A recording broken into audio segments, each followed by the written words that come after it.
राजधानी दिल्ली समेत देश के 8 राज्य बाढ़ की चपेट में हैं और खुद प्रधानमंत्री नरेंद्र मोदी अब इन राज्यों का दौरा करने जा सकते हैं।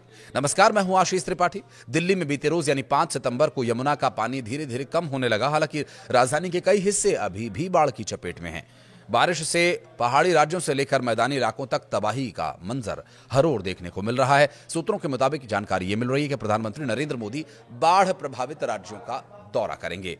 बाढ़ के चलते पंजाब, हरियाणा, दिल्ली में काफी नुकसान हुआ है। दिल्ली एनसीआर में लगातार बारिश के कारण यमुना नदी खतरे के निशान से ऊपर बह रही है। कई इलाकों में पानी भर गया। नोएडा के सेक्टर 135 और सेक्टर 151 पूरी तरह से डूब चुके हैं और कई इलाके जहां पर 3 से 4 फीट तक पानी भरा हुआ है। हरियाणा के पंचकुला, हिसार, रोहतक, झज्जर में भी स्कूल्स को बंद रखा गया। फतेहाबाद, कुरुक्षेत्र, यमुनानगर और फरीदाबाद में भी कुछ स्कूल्स बंद किए गए। गुरुग्राम के सिग्नेचर ग्लोबल सलोरा सोसाइटी में गुरुवार को पानी भर गया और यहां महिलाएं और बच्चे घरों में कैद हो गए। राजस्थान की बात करें तो अजमेर में गुरुवार रात बारिश ने बुराज तालाब को पूरी तरह से भर दिया था, जिसकी वजह से यहां पर एक दीवार ढह गई। 1000 से ज्यादा घरों में अचानक सैलाब आ गया। लोगों ने छतों पर जाकर किसी तरह से अपनी जान बचाई। पानी का बहाव इतना तेज था कि कई गाड़ियां बह गईं, कई मकान क्षतिग्रस्त हो गए। देर रात तक लोगों को निकालने के लिए रेस्क्यू ऑपरेशन चलाया गया और पंजाब में बाढ़ में मरने वालों की संख्या गुरुवार को बढ़कर 43 हो गई।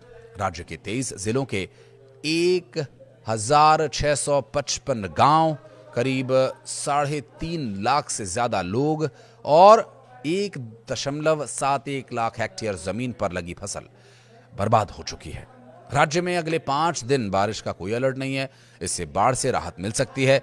दिल्ली में सरकार का कहना है कि हालात पर लगातार नजर रखे हुए हैं और जल्द ही स्थिति सामान्य हो जाएगी।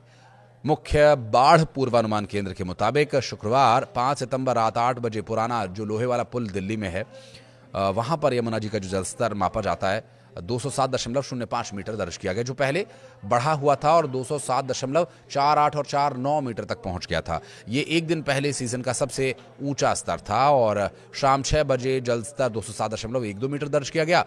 फिर 5 बजे 207.16 मीटर दर्ज किया गया। केंद्रीय जल आयोग के मुताबिक 6 सितंबर सुबह 8 बजे तक ये घटकर 206.4 मीटर रह सकता है। विशेषज्ञों का कहना यह है कि अगले कुछ दिनों में पानी का स्तर और कम होगा। मुख्यमंत्री रेखा गुप्ता ने कहा कि हालात धीरे धीरे काबू में आ रहे हैं और जल्द ही सामान्य स्थिति बन जाएगी।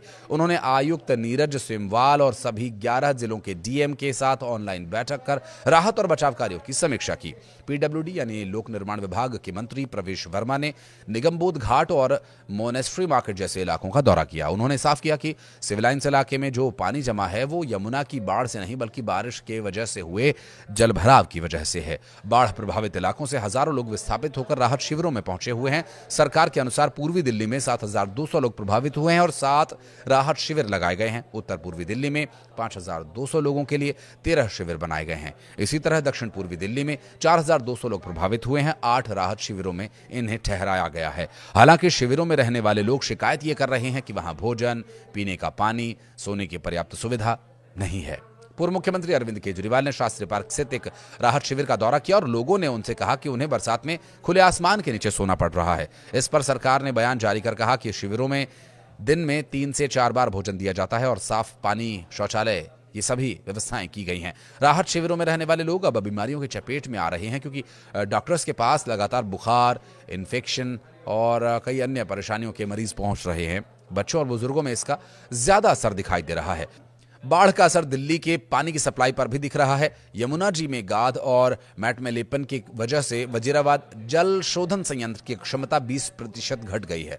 आमतौर पर यह संयंत्र 138 मिलियन गैलन प्रतिदिन यानी 138 MGD पानी शुद्ध करता है, लेकिन अब उत्पादन घटने से कई इलाकों में पानी की सप्लाई प्रभावित हो रही है। निगमबोध घाट पर सीवेज रुकने से आउटर रिंग रोड पर चंदगीराम अखाड़े से हनुमान मंदिर तक भारी जलभराव हो गया और इससे ट्रैफिक की स्थिति बनी रही।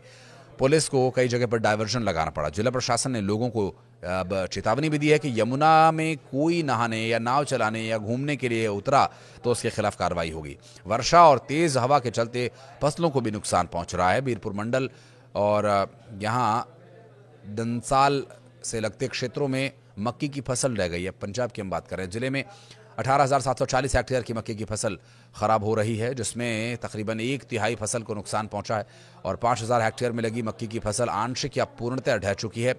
खासकर दालों की बात करें तो अच्छा खासा नुकसान इसे भी पहुंचा और 1000 हेक्टेयर भूमि में दलहन और इतनी ही भूमि पर लगा चारा भी पानी की वजह से बर्बाद हो चुका है। और आपको बता दें कि जिस तरह की परिस्थितियां यहां पर बन रही है, बाढ़ उतरने के बाद एक और समस्या बीमारियों की होगी। कई तरह की बीमारियां बाढ़ के ख़त्म होने के बाद होंगी। इसके लिए हमें पहले से ही तैयार रहना होगा और जिस तरह की परिस्थितियां बन रही हैं, आपको अपनी इम्यूनिटी का भी ध्यान रखना होगा। उम्मीद है आप सुरक्षित होंगे, इन चुनौतियों से पार पाकर एक बार फिर से खुशहाल और ज़िंदगी की ओर लौट पाएंगे। धन्यवाद।